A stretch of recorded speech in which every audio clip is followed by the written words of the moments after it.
اور یہ فخر ہے اور یہ صدقہ ہے میرے آقا کی احادیث کا اور میرے آقا کی وہ سنتوں کا، جس طرح سے میرے آقا نے کر کے دکھایا، عورتوں کو عزتوں سے نوازا، آج ان کا امتی بھی اس انداز سے عورتوں کے ساتھ عزت کر رہا ہے۔ میرے آقا صلی اللہ علیہ وسلم ایک حدیث میں فرماتے ہیں خیرکم خیرکم لأہلکم، تم میں بہتر وہ ہے جو اپنے گھر والوں کے لیے بہتر ہے۔ ہمارا مزاج ہے نا الٹا ہے، جب تک باہر رہیں گے نا بہت ہنسیں گے لوگوں کے ساتھ، اتنے دوستانہ ہمارا وہ ہو جائے گا، ماحول ہو جائے گا کہ ہر کسی سے ہنس کے بات کریں گے اور لوگوں کو کہیں گے کہ ہنس کے بات کرنا سنت مصطفیٰ ہے نا، یہ سنت گھر میں کیوں یاد نہیں آتی؟ جیسے گھر میں گھستے ہیں تو جیسے کسی نے 10 کلو کا لوہا مار دیا ہو آپ کے چہرے پر کہ چہرہ بن جاتا ہے، بیوی نے بات کی قاعدے سے جواب نہیں دے رہے ہیں، ادھر سے بیٹے نے بلایا تو کوئی جواب نہیں ہے، کوئی یہ نہیں، یعنی باہر والوں کے ساتھ جو ہمارا مزاج ہوتا ہے اپنے گھر والوں، حضور علیہ السلام فرماتے خیرکم خیرکم لأہلکم، تم میں بہتر وہ ہے جو اپنے گھر والوں کے لیے بہتر ہے، اور میں تم میں سے سب سے زیادہ اپنے گھر والوں کے لیے بہتر ہوں، سب سے زیادہ۔ حضور اپنے گھر والوں کے حق میں کیسے بہتر تھے؟ 9 بیویاں بیک وقت، لیکن کسی کو شکایت نہیں۔ تو پہلی چیز حضور کی جو پسندیدہ ہے خوشبو اپنائیے۔ دوسری چیز جو میرے آقا صلی اللہ علیہ وسلم کو بہت زیادہ محبوب اور پسند ہے وہ ہے عورتوں سے محبت کرنا، انہیں عزت دینا، ان کا احترام کرنا۔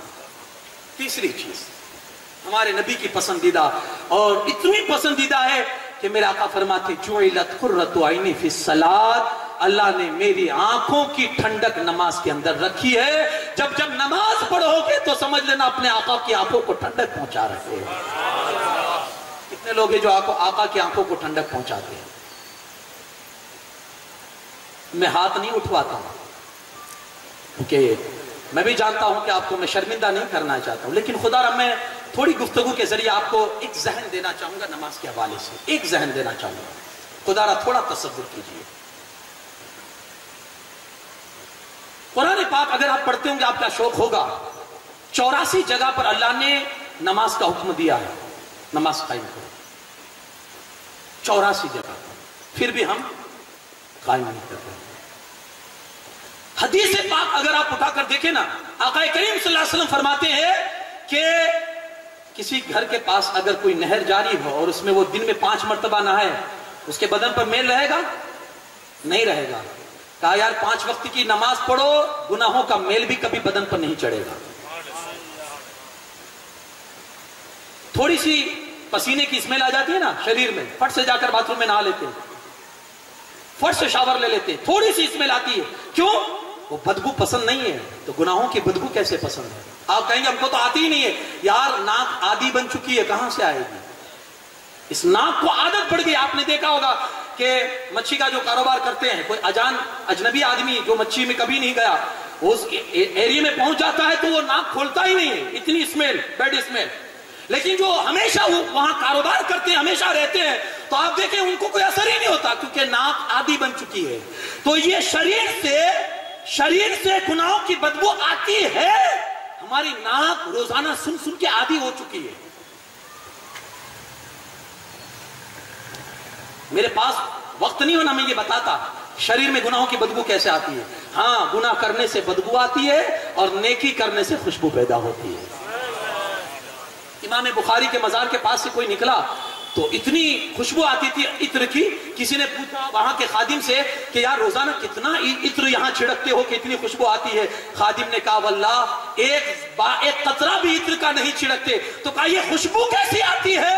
تو کہا ان کی قبر انور میں سے خوشبو آتی ہے، یہ نیکیوں کی خوشبو ہوا کرتی ہے۔ تو جب آپ نماز پڑھیں گے نا، بدن میں نیکیوں کی خوشبو آئے گی۔ یہ بڑی بہترین عبادت ہے، اللہ کی طرف سے ایک فریضہ ہے، یہ دین کا ستون ہے۔ آپ ستون گرا دو گے، الصلاۃ و عماد الدین، یہ دین کی جو بنیاد ہے نا، اس کا ستون نماز ہے، اگر اسے گرا دو گے تو آپ کا یہ بنیاد، آپ کی عمارت ٹکے گی کیسے؟